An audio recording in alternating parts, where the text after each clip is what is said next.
Now, I want to check how close are these points to the average value.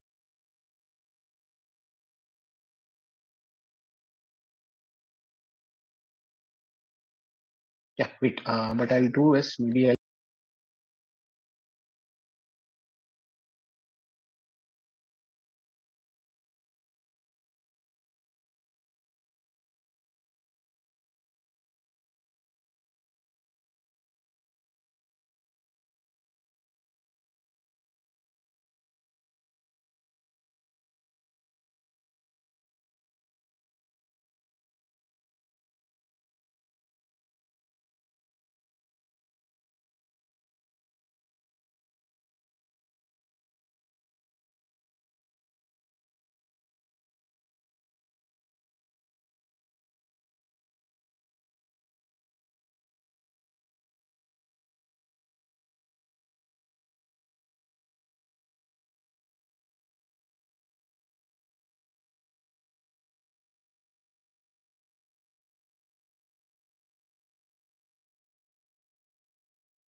Hey guys, I'm audible.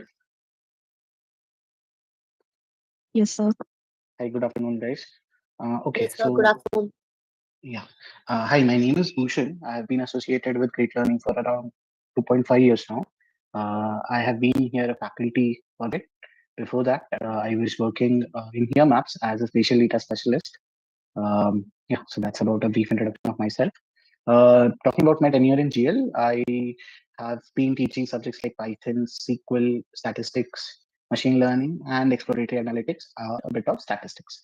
So the topic for the day, we'll be learning about some brief introduction to statistics, and we'll be using majorly Python for this. Okay, so let's start. So I'll share my screen.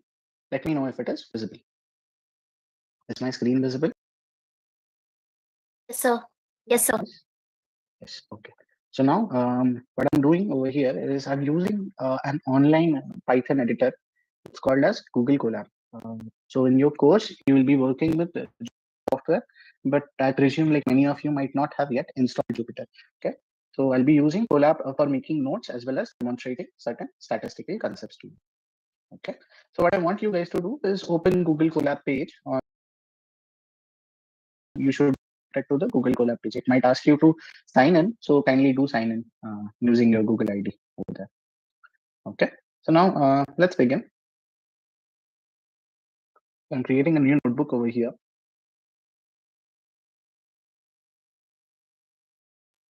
It should be open at any point. Yeah. So over here, let's say introduction to statistics. This is going to be our file name. The top left, I'm writing that.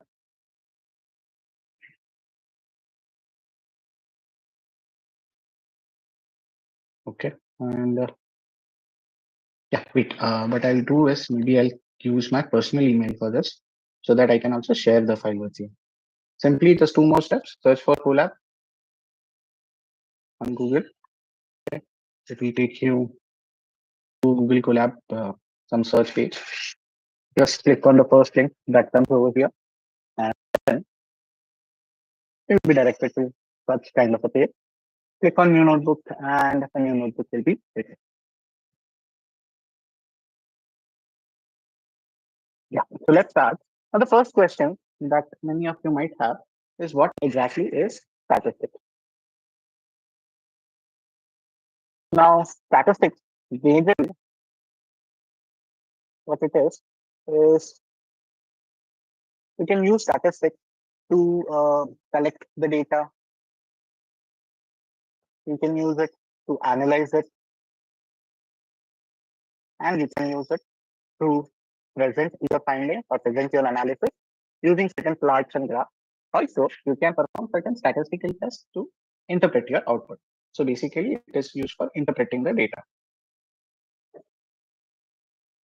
Okay, we'll look at all the steps using Python. We'll check how to collect data from various sources, how to analyze it, how to make certain small plots, and then about interpreting data. So far, any doubts in terms of what is selection, what is analysis, how do we present, or what is interpretation? Selection basically means you can plug in various data sources. It could be Excel, it could be JSON, it could be any web page as well. Okay? So you can use web scraping to uh, extract information from a particular web page and then start analysis. Analysis, on the other hand, basically it can be talking about certain patterns in the data. You can information about what is the central properties of the data, how's the data spread around, and things like that. For presentation, again, we'll use visualization. And interpretation is basically, now remember this, whenever you're working with data, it's basically you're just working on a part of data. Let's say we have a data set about employees in an organization. Now, the moment we extract that information about employees in the organization, that's not going to be a dynamic information. It is going to be a static information. What do I mean by static information? Is that let's say after extracting the data for the organization, few employees have left that organization. That will never be reflected. Similarly, let's say a few new employees have joined that particular organization. That too will not be reflected over there. So this particular thing is in terms of population and sample. So let's talk a bit about that. Let me use paint to demonstrate how do you differentiate between population and sample. So let's say uh, you know this big circle is going to be your population.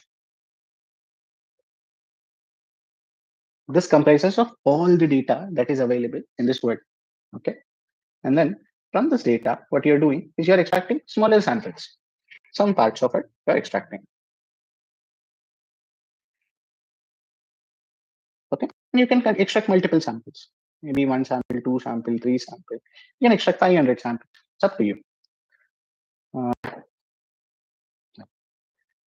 So after that, statistics majorly comprises of two things: descriptive statistics and inferential statistics.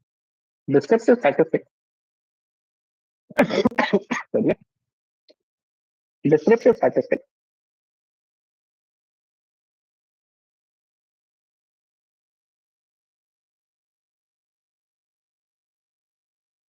Right? Inferential statistics. Okay. To give a brief definition of both, descriptive statistics is basically used to summarize the data. By summarizing the data, we can talk about the average values or the mean about certain things. So let's say I have marks of students in a particular class. I can calculate the average marks of those students. I can calculate median marks of the students. I can calculate the most frequent marks using mode. Okay, so these are about central tendencies. In descriptive statistics, this falls in the central tendency. Central tendency gives you information about the central part of the data, the middle part of the data. Okay, it can be used to compare two things. So let's say I have two classes, and both the classes are now up for placement, or both the batches, each and every person in one batch with each and every person in another batch, or will I do something else? What can I do? How will I check? One batch is getting better package, another batch is getting not so good package. How can I check?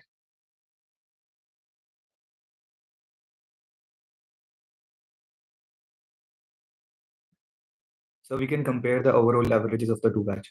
Correct. We can compare the averages of the two batches, and if the averages are different, like one batch is getting more average salary and the other batch is getting less average salary, you can say definitely that one batch is performing better in terms of salary packages.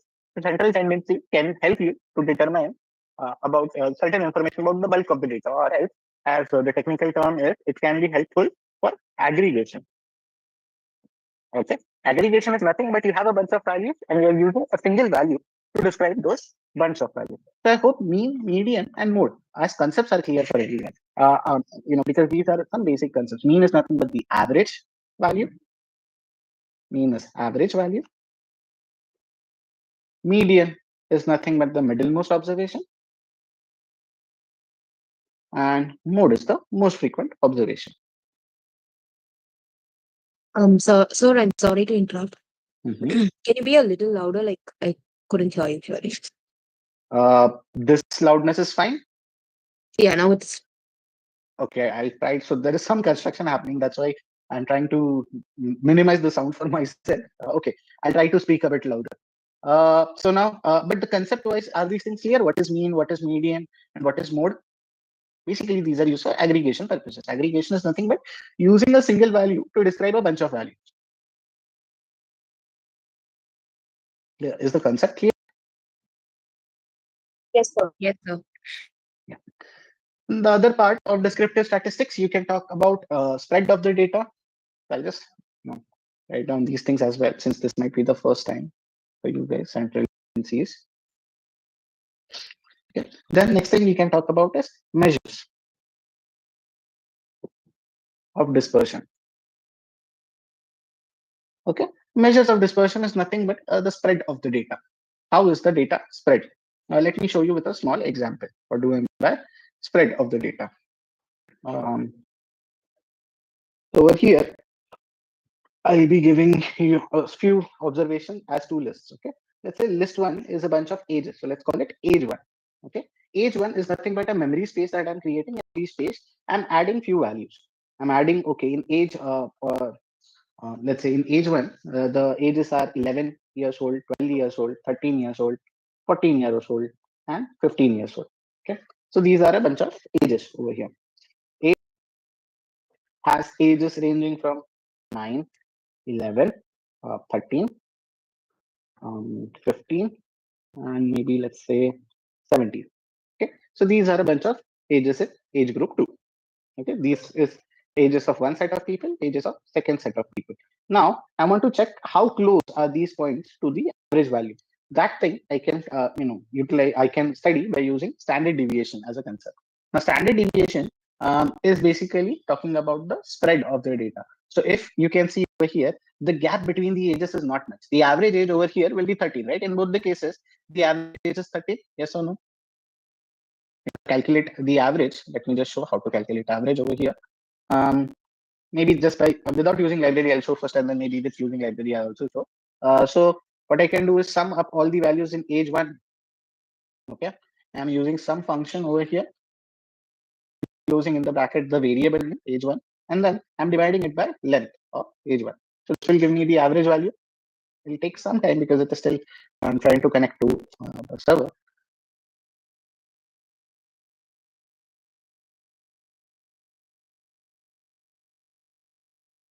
And the second one also I'll keep, I can keep.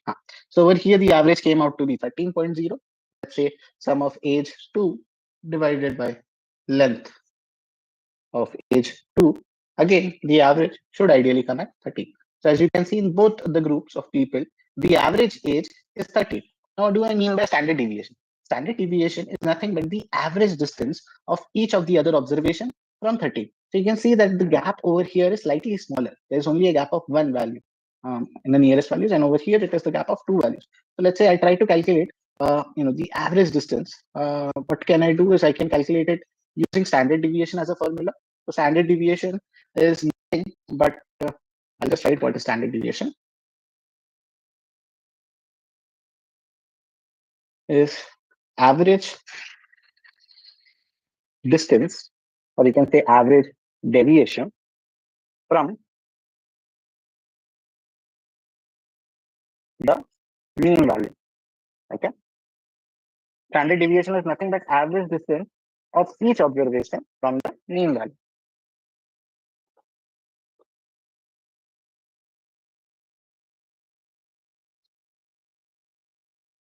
Okay. So let me just reduce the size of this.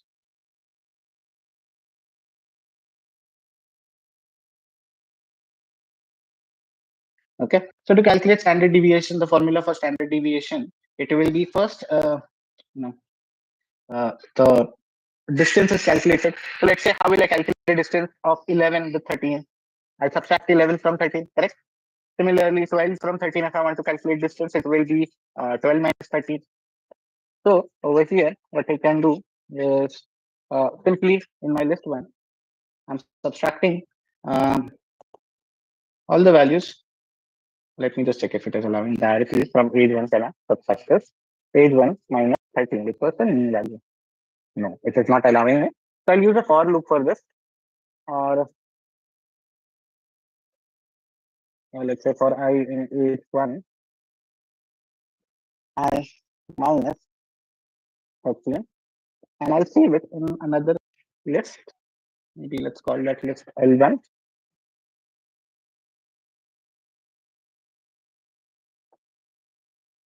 So list L1 is empty list, and in that list, all the subtraction, I'm just adding. Yes. Sorry to interrupt. The voice is too low, sir. Okay. I'll try to speak and maybe just give me a second here. I'll just stop using my earphones.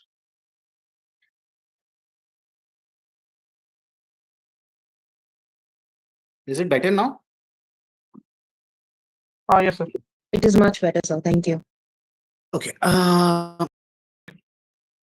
So what I'm trying to do over here is I'm trying to create another list. Now I think has Python some lectures for Python for you guys, because now if I use for loop, use append and extend, instead of helping you learn, I'll be confusing you more. Is it so? Has some lectures for Python completed for you guys, or do you guys have some background in Python? This is the first class for me, sir. So I haven't attended any class before. Okay. Then I'll not use these things. What I'll use instead is the inbuilt libraries. That might be easier for you to understand. Okay, so I'm using some libraries to perform certain mathematical calculations. So first library I'm using is importing NumPy as NP. And that's about it. NumPy stands for numerical Python. If you want to do calculations, NumPy is the library that you should be using. So over here, let's say I want to calculate mean. I can simply write np.mean of age 1, and it will give me average value as 13. Okay. Similarly, you can use print for displaying this, and dot age, so np.mean of age 2. Again, the average values are 13, or average ages are 13. Similarly to the standard deviation, which is nothing but average distance of each observation from the mean. Over here, the mean value is again 13. So average distance of all the values from 13, if I want to check, basically I can write np dot standard deviation of age 1. This will give me age 1 standard deviation, and np dot standard deviation of age 2. Now, the first line in the output is this part is the average of age 1, this part is average of age 2. This part is the average distance of each observation from the mean age 1, and this part is the average distance of each observation from age 2. Are you able to follow what is standard deviation? Yes, Yes. sir. Hmm? Yes, sir. Yes, sir. Yes. Okay. The next part, then, so you can use these things over here. You can use central tendencies. You can use measures of dispersion. Now, measures of dispersion, as we just discussed, there is something called a standard deviation. Similar to standard deviation, thing called variance. I'm not familiar with the formula, sir, of standard deviation. Formula, it's sum of squares of distance. Let me just show you from Google. It will be difficult for me to write it over here. It's basically xi minus x bar, the whole square, summation of that divided by n minus 1, standard deviation formula. Yeah. So over here, the sigma, this signifies your standard deviation. Xi over here is nothing but each and every individual observation in this. So xi, the first value xi is going to take is 11, then 12, then 13, then 14, then 15. Then the next thing, mu is nothing but average value. So the mu value over here is 30. Mu value over here is again 30. Are you able to follow with me till this part? Yes, sir. Then xi Yes, minus sir. gives you distance. So basically, let's say what is the distance between 11 and 13? How will you calculate 11 minus 13? It will become minus 2. Then 12 minus 13 will give you distance between 12 and 13. Then 13 minus 13 will basically give you distance between 13 and 13. Then you might do 14 minus 13, 15 minus 13. So that's all that is happening in the numerator, and you're summing up the differences. Okay. Now, one more thing. Since we are talking about distance, have you ever seen distance being negative? Negative distance? No. No, right? So that's why to mitigate that erroneous data, wherein you might be calculating negative distances, you're squaring it. Okay, so square of a negative number is also positive, and square of a positive number is also positive. So minus 2 will become plus 4 in terms of squared values, and then you're dividing it by total number of observation. So if you look over here, it's nothing but sum of the squared distances divided by total number of observations. This will give you average distances, and then you are rooting that. So you will get the original unit. So let's say over here, we are talking in terms of ages, the original unit for age. Okay, original unit for age is going to be what? Years, right? Isn't it? Yes. Originally, Yes. yeah. So then this part, if we look at the formula, one second. If you look at the formula over here, basically you'll see xi minus mu the whole square. Now the numerator will get what symbol then? It will be years raised to 2, years squared, distance from the mean. Years. Can you repeat that again? See, over here you have years, you have average, right? So basically you're subtracting years minus years. What you will get is years squared once you square those values. Yes, sir. And then you're rooting it, so you're getting again the original unit of measurement, years. So basically what I'm trying to say is that standard deviation will give the output of dispersion in original units, whereas variance, now variance, if we check, it would be nothing but squared of this value. So let me just give you variance formula. if you check the two formulas, it was xi minus mu divided by n, xi minus mu the whole square, summation of that divided by n and rooting it. So sometimes we use x bar to population mean. Now over here we are using summation and then we are dividing it by n. Okay, let's say if it is the variance formula for population.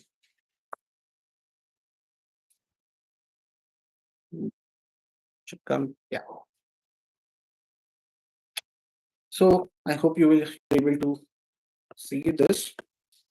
See over here, the formula and this formula are somewhat same, xi minus mu divided by n. And over here, again, the same thing, xi minus mu, the whole square divided by n. So what is difference? The root sign is missing, right? Over here, the root sign is not present, whereas over here, the root sign is present. The output of dispersion in squared units.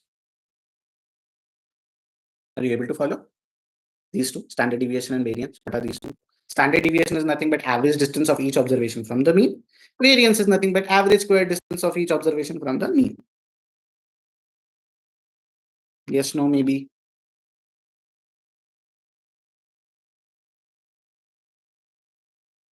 Are you guys able to follow or not? Yes, sir. Yes, sir. Yeah. Okay. Now over here, you can see once I'm trying to print the standard deviations, the first the value for age one is slightly smaller, 1.4, and value for the second one is slightly larger, 2.8, or almost double of this.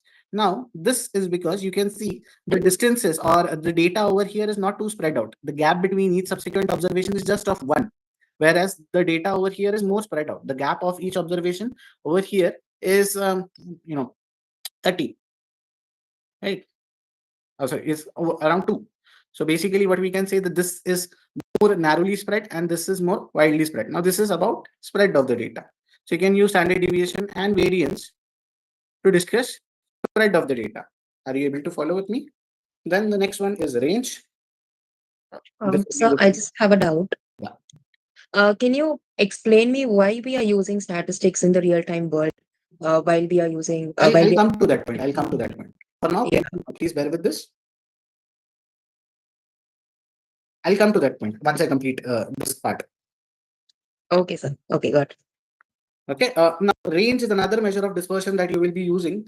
Range is nothing but maximum value over a particular column minus the minimum value in a particular column. So let's say these two are two columns, age one column and age two column. Now range over here will be what? Maximum value 15 minus minimum value 11. 15 minus 11 come out to be what? 4.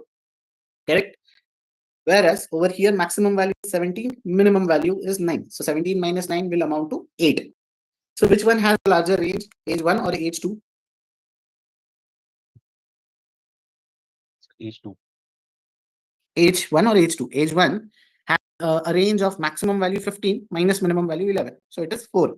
Whereas age 2 has a Age 2. maximum value 17, Age minimum 2. value 9. Age 2. Age 2. Age 2 has more variation or more range, correct? Everyone Yes, sir. agrees? So this is about measure of dispersion in terms of range. So majorly we'll be only 3. There is one more, but I'll not touch that one in this particular session because it will slightly make it more complicated. Maybe depending on your understanding of the next example that I'll give, I'll decide if I move to percentage variation or not. But for those of you who might be interested, there's another measure of dispersion called percentage variation. Okay, we can discuss about it a bit later, maybe at the end of the session for those of you who are interested.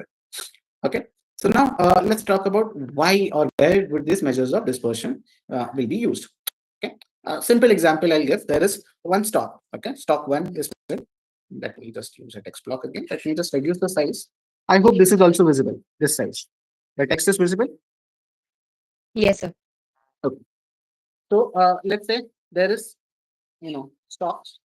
There is this stock 1. Okay, the average return in that stock is around let's say 9%. Okay, the average return in that stock is around 9%. Minimum return in that stock turned out to be -2. Okay, minimum return in that particular stock turned out to be minus, what is this for? And maximum return in that particular stock is, let's say,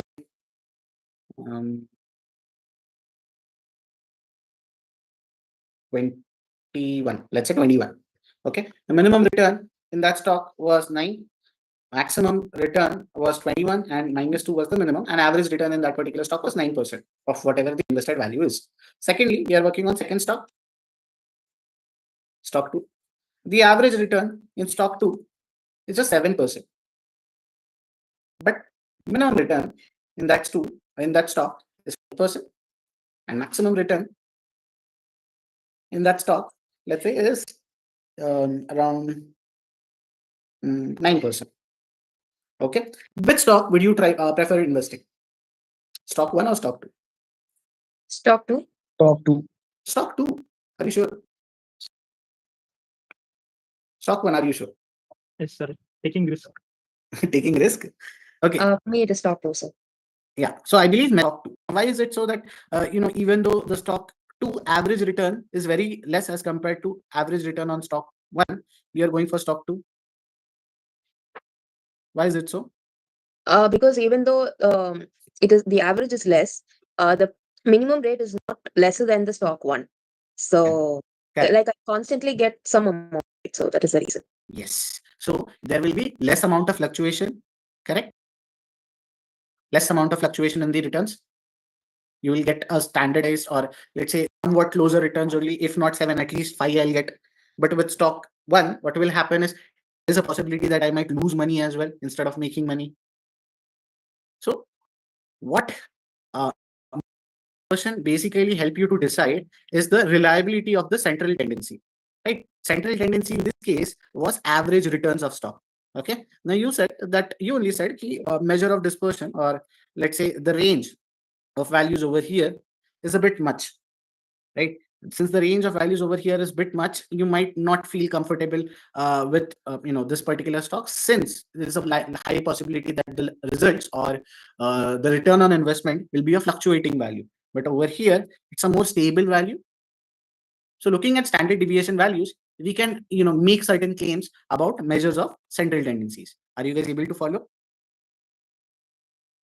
So if the Yes. values are fluctuating more, standard deviation, variance, range, and percentage variation, these values will be high. Okay. And if these values are high, central tendencies, even though they might be high, they might not be reliable. Whereas if the standard deviation, variance, range are low, central tendencies tend to be more reliable. I hope you got your answer as well. The one person who was asking, where would I utilize these things? Is it clear? This is how you Got can utilize this. You can use it to describe the data and talk about the reliability of it. Yes? Is it clear? Yes, sir. Okay. Any other doubts, anyone? Please let me know.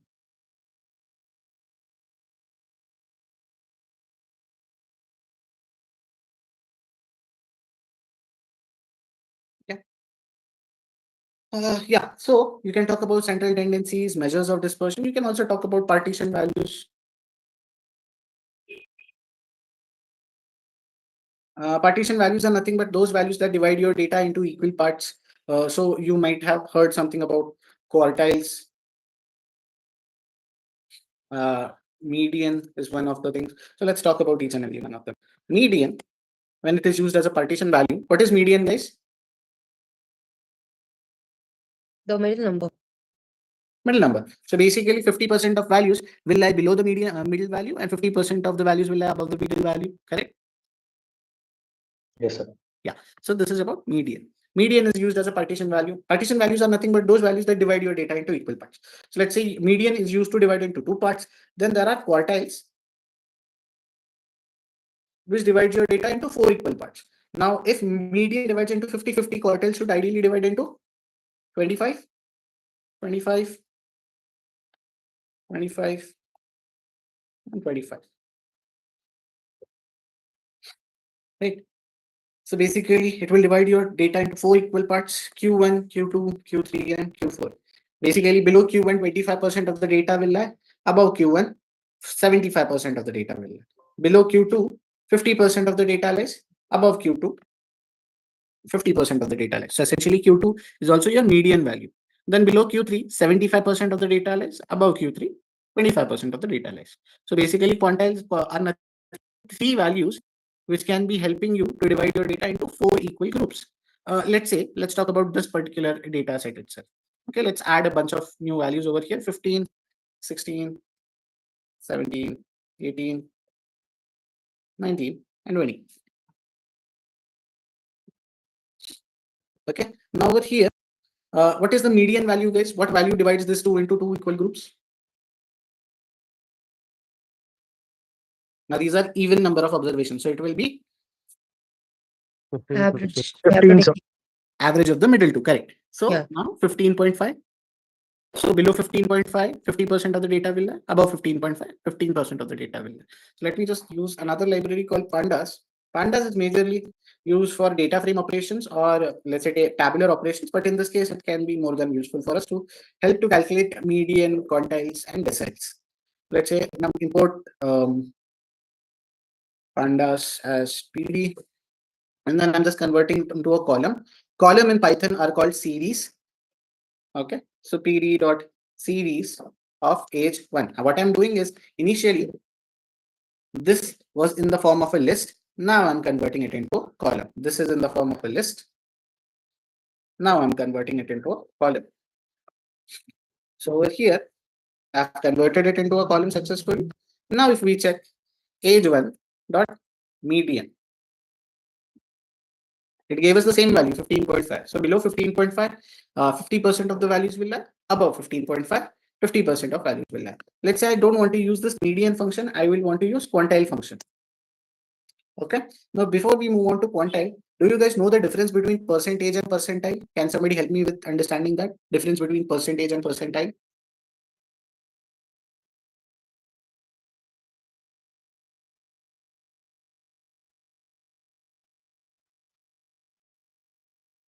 Let's say Samir scored 50%,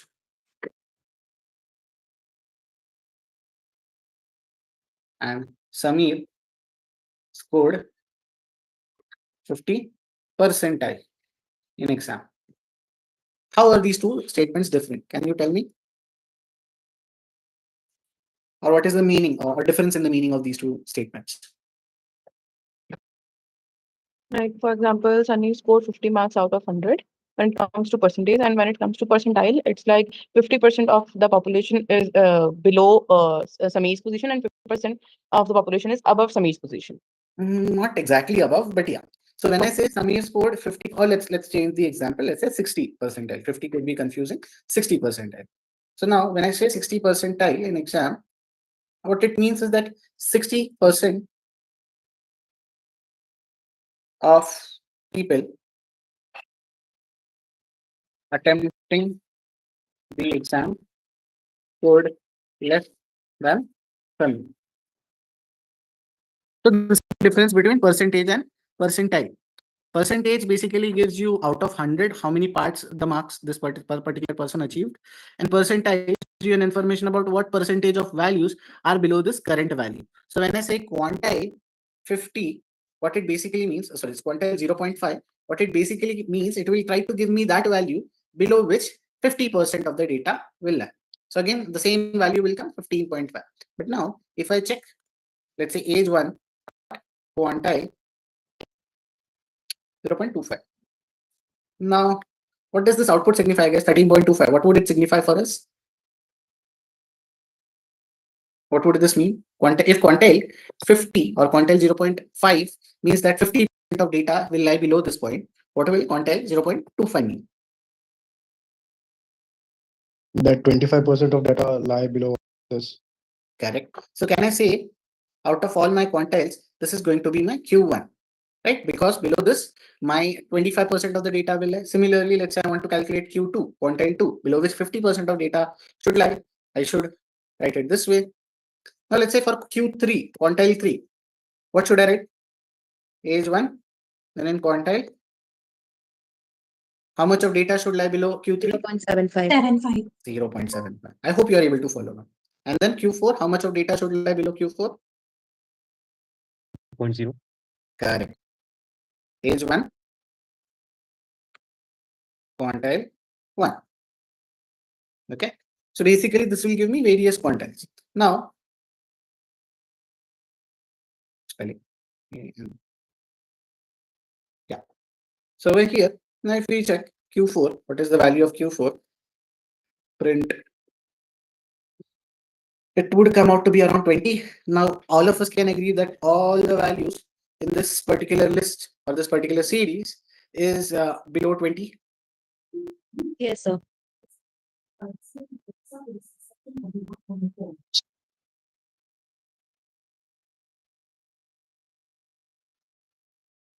So yeah, so is this clear? What are partition values? Partition values are nothing but those values which will data into equal parts. So far we have seen median, we have seen quartiles. Median will divide your data into 2 groups, basically 50-50. Quartiles will divide your data into 4 groups or 4 quarters, 25, 25, 25, 25, 25. And then let's say there is something called as deciles. Now deciles will divide data 10 equal groups. Now, can you tell me how much percentage of data will be there in each group? 10%. 10% of data. So let's say I'm using D1 to represent decile 1. I'm using D1 to represent decile 1 below which 10% of data should lie. So how will I write or extract that value? D1 equals to age dot. Now over here, what value should I pass? Age 1 dot. Sorry. What value should I pass? 0.10. 0.10. Point 0.1. 0.10 is basically 0.1. So D1 value came out to be 11. So at 11, 10% of data will lie. Over here, you see the length of this list is also 10. So essentially each quantile will have only one value over here. 11, 12, 13, 14, so on and so forth. But I hope you are getting the gist. What are these partition values? What is median? What is quartiles? What is deciles? Any doubts with this? Can we So, proceed? I have a doubt. Yes. We are in the code we are writing age 1 dot quantiles, right, sir? But shouldn't it be like decile? No. So basically, quantile is one function that can help you to, it is a combination of quarters and percentile. So since if you look at the pattern in which we are extracting the data, we are essentially extracting the data in terms of percentiles, right? So directly we can use quantile. There is no dot decile function over here. Okay. Okay. Since we are using a library, it is we are limited to the inbuilt functions in that particular library. These libraries are nothing but we create one function to sum up two values. Let's say we can also create one function. So let's say def sum 1. This is some user defined function that I'm trying to create. Let's say it takes up two values x comma y. Okay. This def is nothing but a keyword used to denote that this is a user defined function. Sum is the name of the function that I'm using. Similarly, quantile is one name of function that has been created in that particular library. X and y are the two values that this particular function will accept. Semicolon is something that we give at the end of the function to determine, okay, this will be inside the function. Some parts of the code will be inside the function. So now what I want to do is I want to return something. I want to return x plus y. Okay. So basically it will return the value of addition for the two values. Okay. Let's say I execute this, I run this code and I write sum1 and then I pass any two numbers. Let's say 86 plus 14. It gave me output as Comma 14, right, sir? 86 comma 14. And it should ideally give me 100 as output, which is the sum of these two.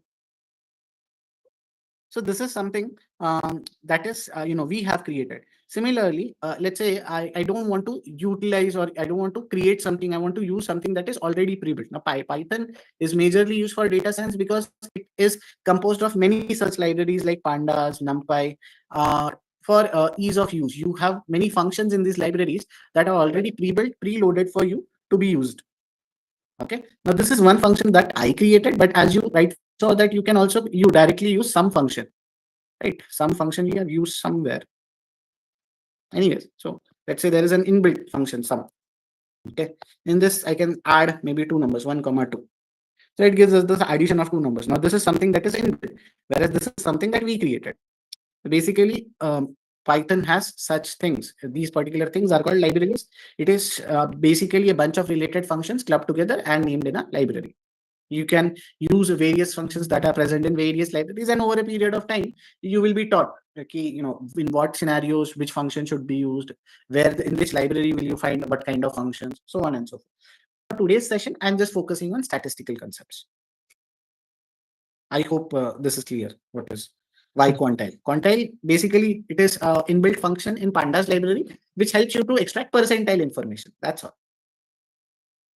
It is the name that was given. That's why you use quantile. There is no function named as decile. So that's why we are not using decile function. Are you clear? Yes, sir. Yes, sir.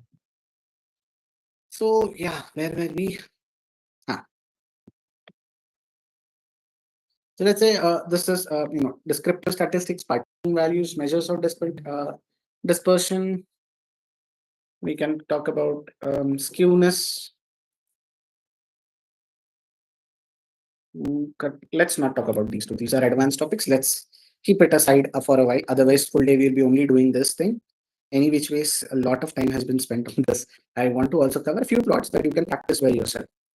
So let's move forward to inferential statistics. Now, inferential statistics is nothing but using sample properties.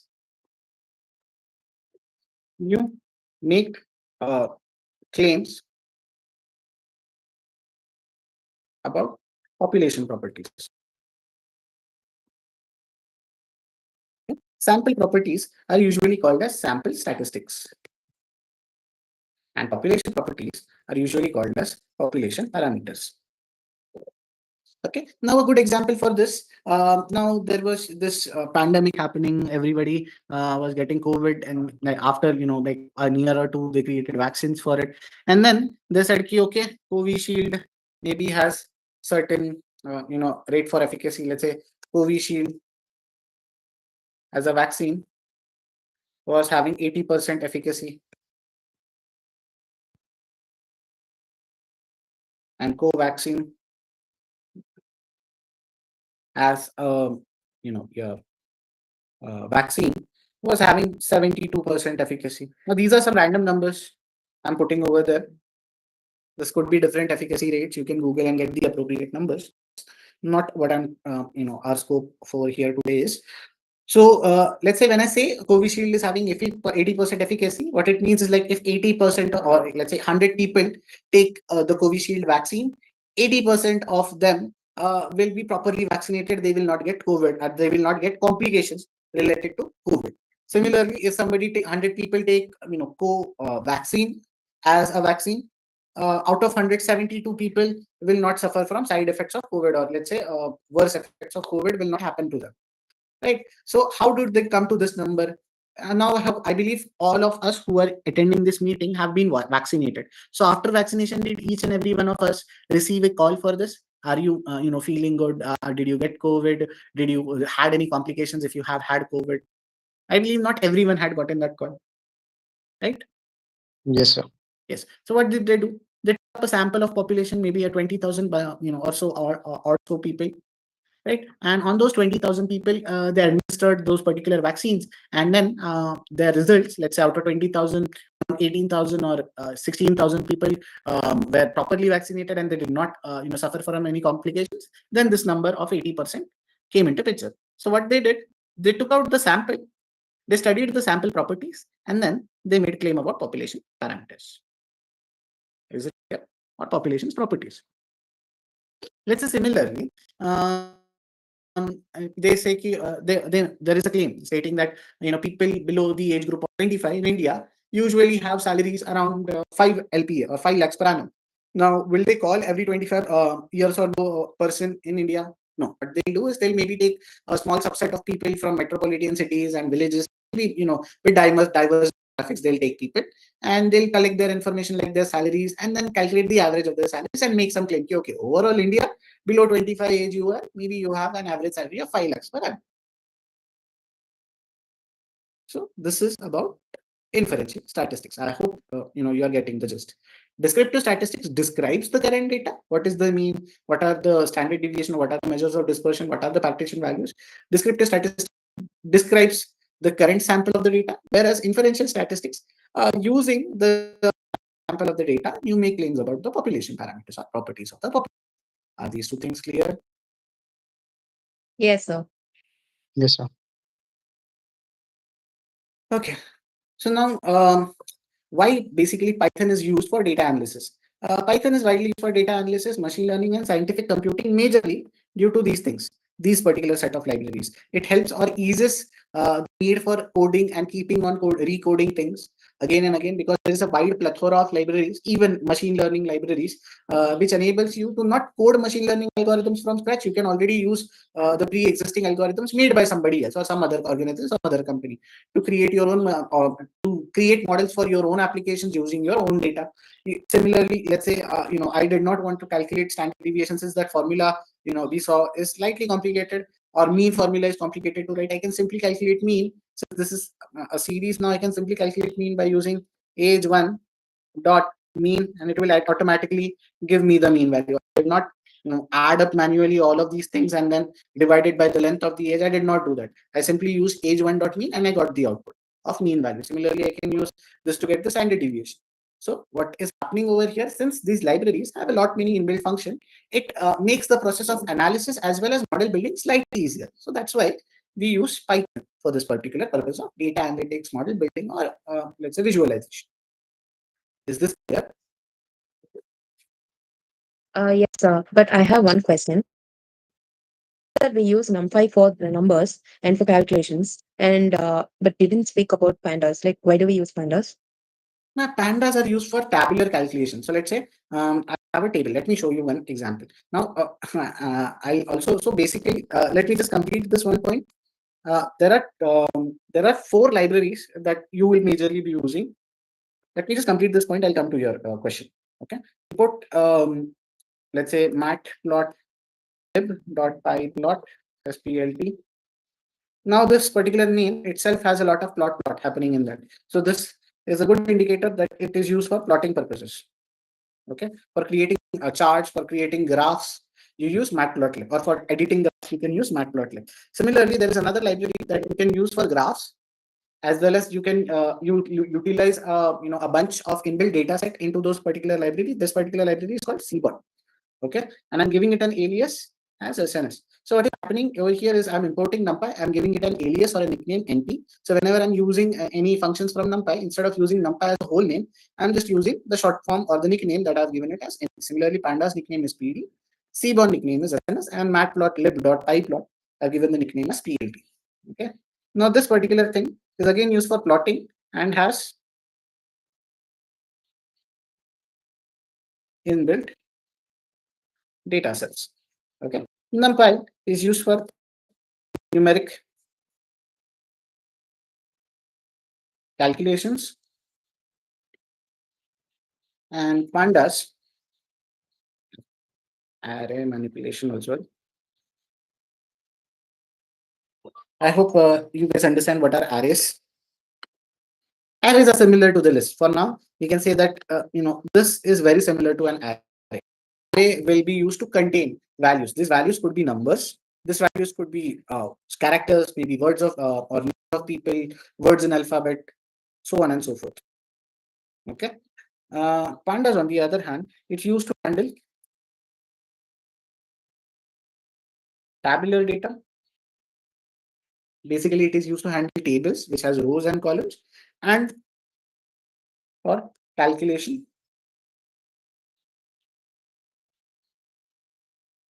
related to tabular data.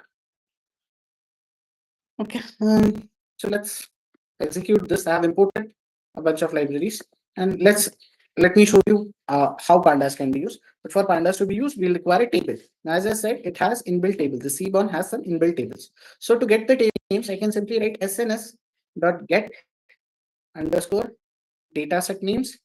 Okay, and if I execute this,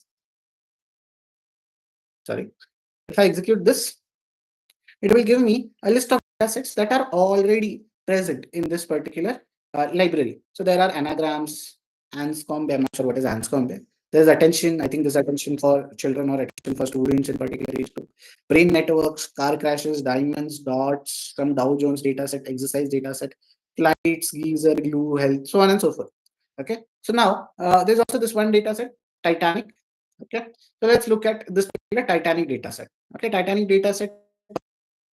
If you remember, there was a movie called Titanic, and there was also a ship called Titanic, which sank, unfortunately. So this data set is about that Titanic ship. Okay, so let's load that data set. So DF is nothing but, let's call it type table. This is my table, and in this table I am loading the data set Titanic, and once I do,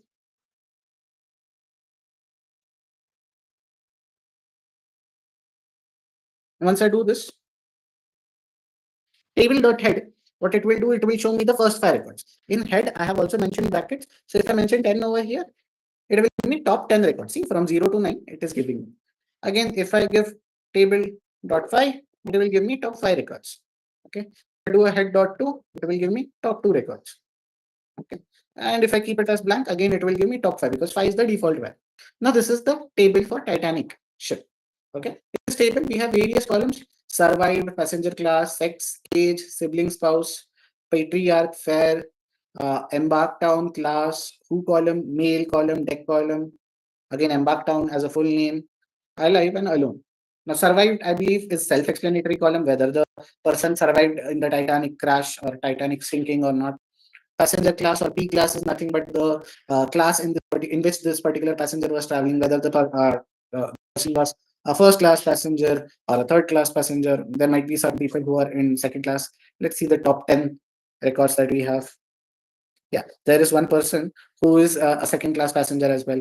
Then this talks about the sex of that particular passenger. We have male, female, genders basically.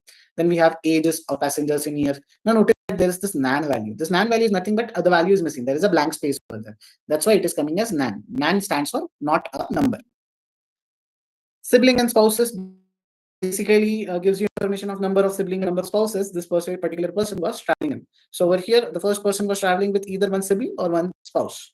Sibling is third person was not traveling with any sibling or any spouse.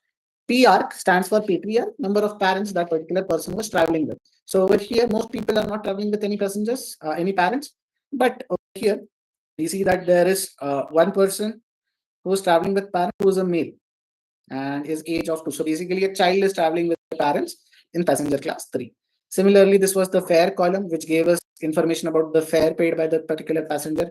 Embark town is basically the port from which the passenger boarded the particular ship Titanic. Then this is the class variable again. Here it is represented as number. Here it is represented as text. Who column gives you information about the passenger being a man, woman, or child. See, this is 22-year-old male, so it is classified as man. Then there is a 2-year-old male. This is classified as child. Again, a 14-year-old female, child. 27-year-old female, it is classified as woman. So basically, this is giving you some demographic information about that particular person. Then we have adult male, what this person an adult male. So whoever is adult male will have a value true over here, otherwise the value will be false. Deck is basically the name of the deck that was allotted to the passenger. Now you'll see that deck column has many nan values, essentially many null values. The reason for it is that deck is usually an optional feature. Many people would like to travel in dormitories and will not opt for deck because that's a cheaper option. So not many people will have values in deck over here. Similarly, embark town is the same thing that is over here. Over here, some code is given S, basically stands for Southampton. Then there is Q, which stands for Queenstown, and then there is C, which stands for Sherborne.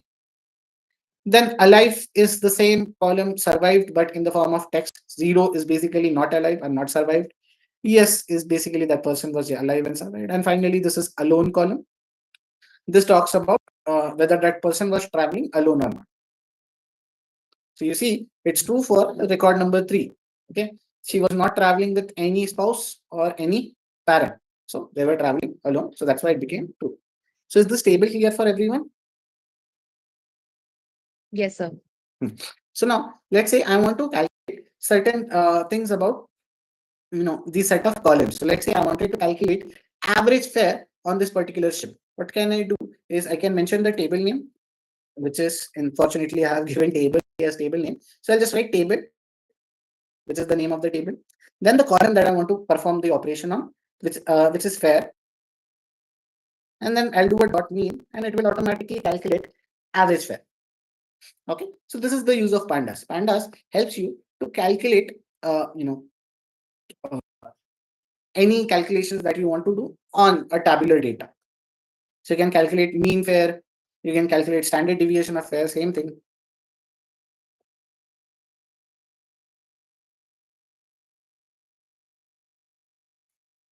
It comes out to be 49. So there's a lot of deviation in fare. You can calculate minimum fare, maximum fare. So let's check that out as well. So let's say somebody, what was the minimum fare that people paid on Titanic ship? So people were traveling for free on that ship. Maybe this was data including the crew members, or this was about children, but no fare was paid by a bunch of people. And then let's say what was the maximum fare? 512 was the maximum fare. So somebody has $512 or pounds on the ship for traveling purposes. Now this could be a first class passenger. I hope the point. This is basically used to calculate or make some calculation on tabular data. Is this clear? What use case of pandas? It is used to calculate make calculation on tabular data. It can help you to perform various operations. Is it clear or not? Yes, sir. Yes, sir. Yes, sir. Yes, sir. Now let's at least try to make a few plots. Then maybe we can call it a day. What time did the session start? 12:30, right? This case, what time did the session start? Yes, sir. It's 12:30. 12:30. At 12:30, then I believe it should be till 2:30. Okay. And then we have ample time to at least practice some plots. So let's try to make a plot. I want all of you to open Colab and import these set of libraries. I'll paste these set of libraries in chat.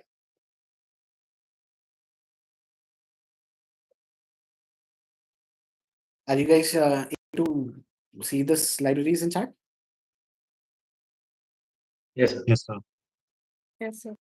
Sir, can you share this document with us as well? After the session, will it? Is it fine if I share? Yeah, sure, Yeah, sure. yeah, Definitely. Yeah, thank you, sir. So once the session is ending, just remind me, because I'm not associated with any of your batches. I'm particularly from Bangalore location. So it would be difficult to coordinate and release the files to each and every one of you. So what I'll do rather is by the end of the session, just remind me that I'm supposed to share a link to this particular file. I'll directly share a link to this particular file. Sure, sir. Sure, definitely. So I just copy paste this thing and it's giving a syntax error. Sure. Can you please share your screen? I'll stop sharing.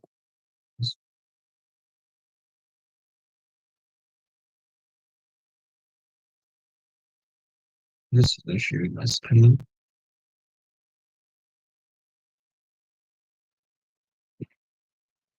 There should be an option colored arrow or a green colored box with Yes, white sir. or Actually, it's not connecting. That's why. Just, so is my screen visible? yes, it is. And then, hey, it is correct only. Run it again. From here?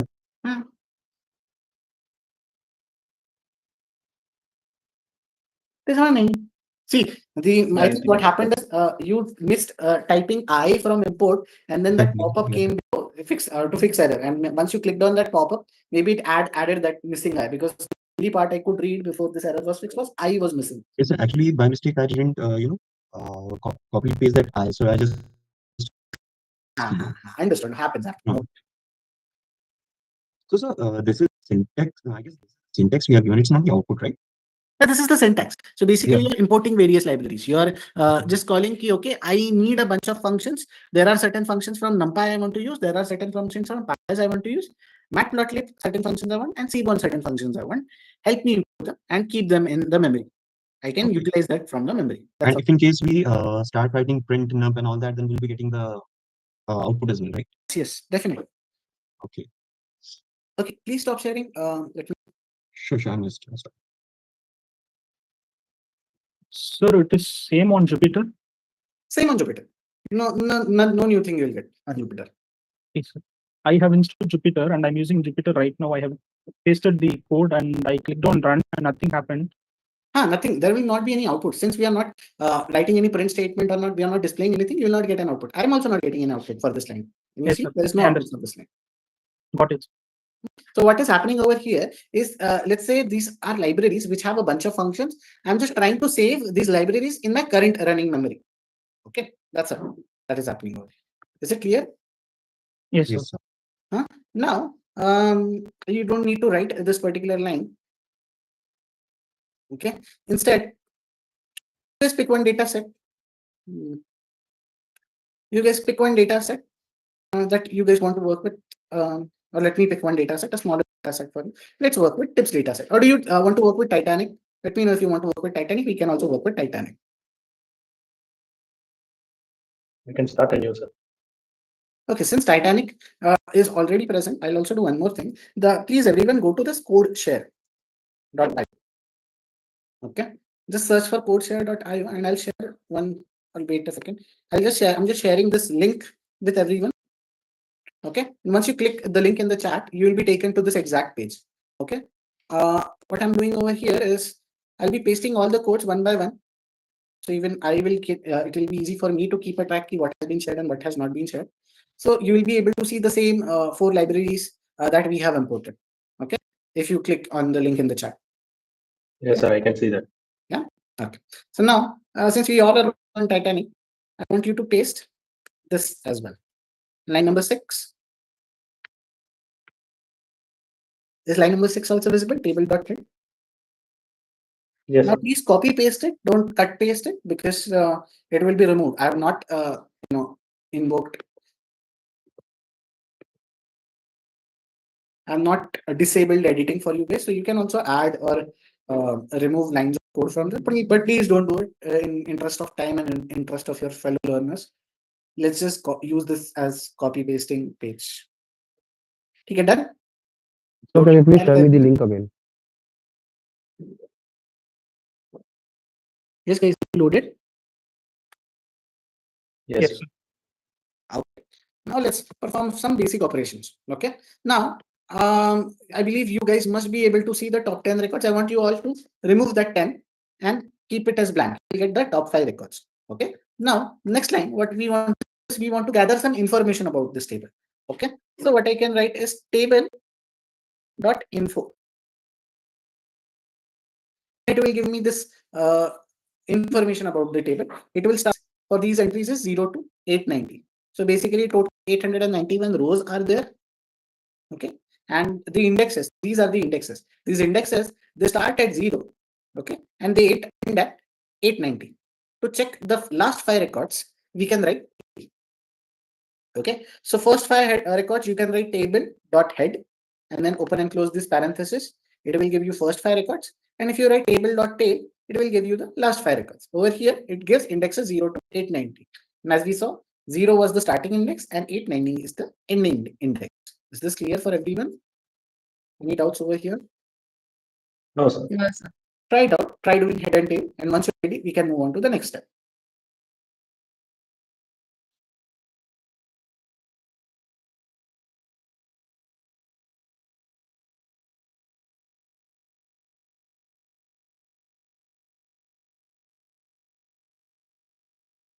Done? Head and tail.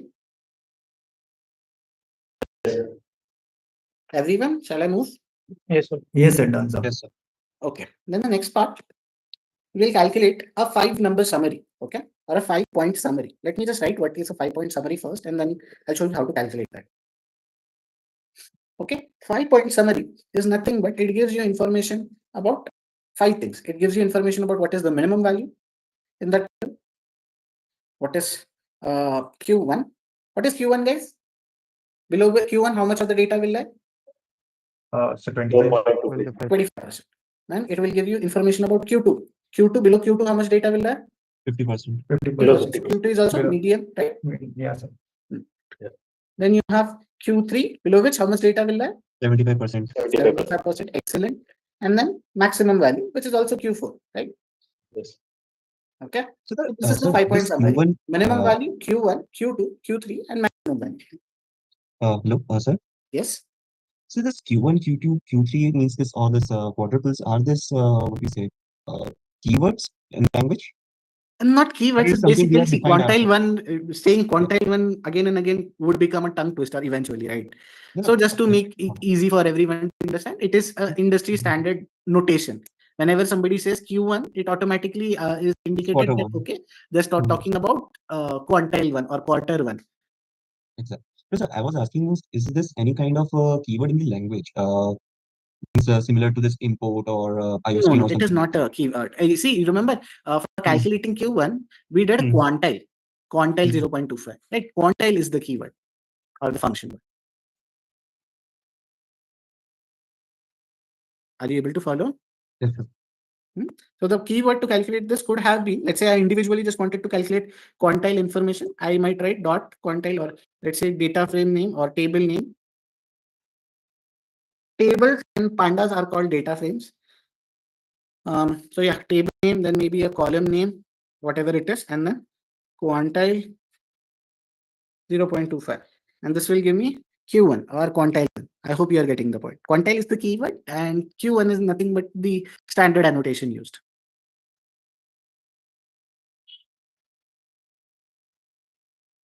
Are you able to follow? Yes. Okay. Yeah. Let me just put this thing below. Yeah.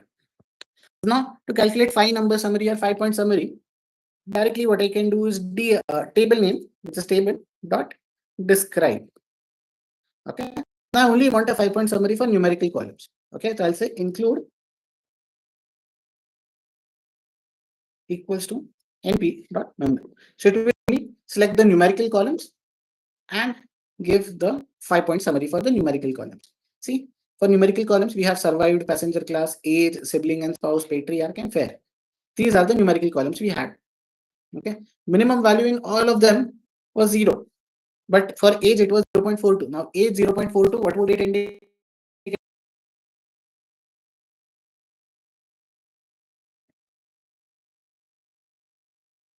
Age 0.42 as minimum value, what would it indicate?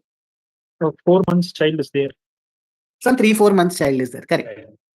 Correct. So 3-4 months child is there, right? Then this gives you information about Q1 as well. Q1 is below which 25% of the data will lie. So with this particular value, we can see, okay, 25% of people to definitely did not survive. 25% below 0, 20. Okay. Then you have passenger class. This may slightly could be confusing. So what I'll do is I'll only select those columns which would make sense to calculate 5-point summary. So I'll only select maybe age column and fair column. Others maybe it won't make much sense. What I'm doing is I'm only selecting these two columns, age and fair.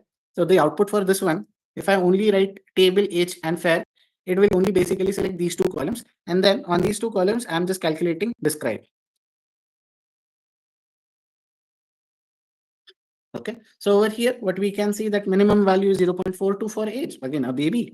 Then 25 percentile is 20.125. So basically 25% of people who are on board are equal to or less than 20 years in age.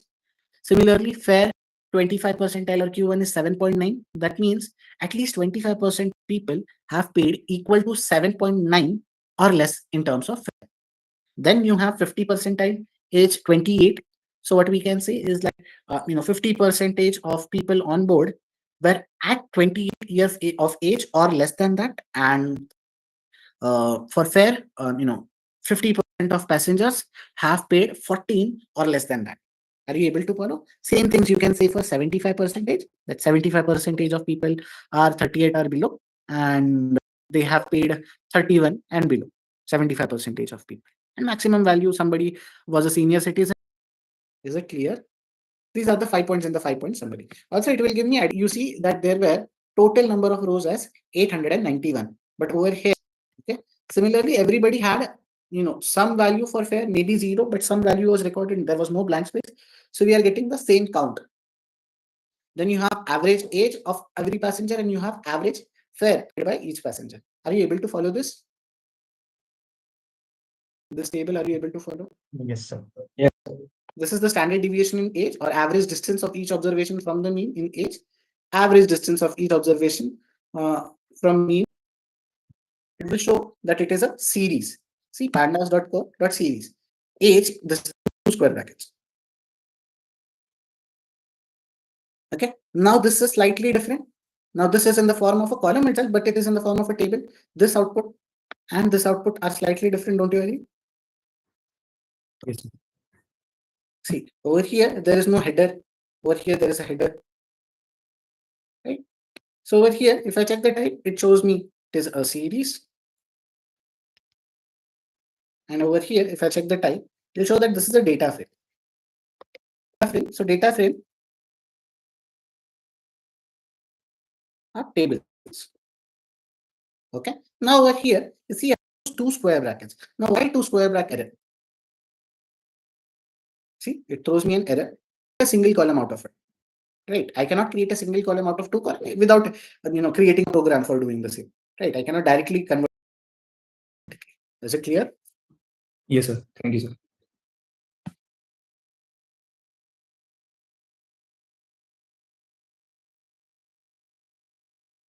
Okay. So yeah, that's about it. So have you calculated this 5-point summary, all of you?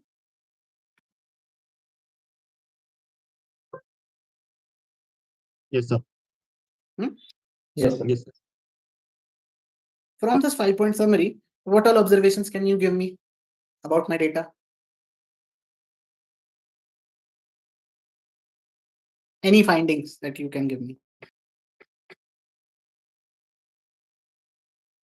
We can tell about the age groups, how much fare they paid that belong to a particular age group, as well as we can see the mean, what is the average of the age and the fare. So give me one statement now about age, about fare. Sir, the average age of people traveling in the Traveling ship is- was 28. 20. Okay, average age of people traveling is 29.69. Fine. Yeah, 9.6. Yes. And the average fare is 49. Average fare is 32.2. Okay. What else, guys? Anything Sir, else? there's data missing in age column. There is some data missing in column. Good one. What else?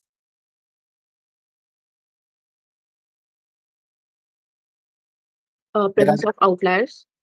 There are outliers. Now, how would you define outliers? Sir, the data point which ranges far beyond the maximum and the minimum points. And they Maximum discrepancy point or, is the maximum point. No, uske beyond kya rahega? Maybe frame that. I'm getting what you want to say, but maybe frame it better.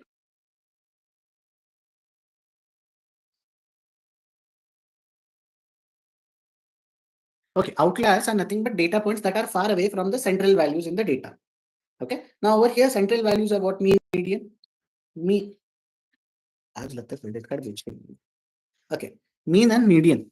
So mean over here 29, median is 28, but maximum value is 80. So can I say that there are certain extreme values in the data, wherein like this particular value 80, which is of seniors, is very large. It's far away from the central chunk of the data. Yes, So sir. outliers are nothing but data points that are far away from the central chunk of the data. Similarly, average fare is 32 and the median fare is 14, but the maximum fare is 512. So definitely in middle 50% or middle most observations have paid. Yes, good observation. There are outliers. Yes. Okay.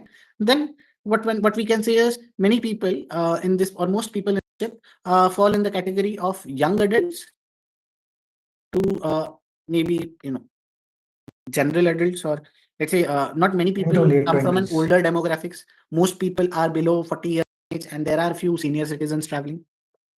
So ship was having mostly younger population. Can we say that? Absolutely, yes, sir. Yes, sir.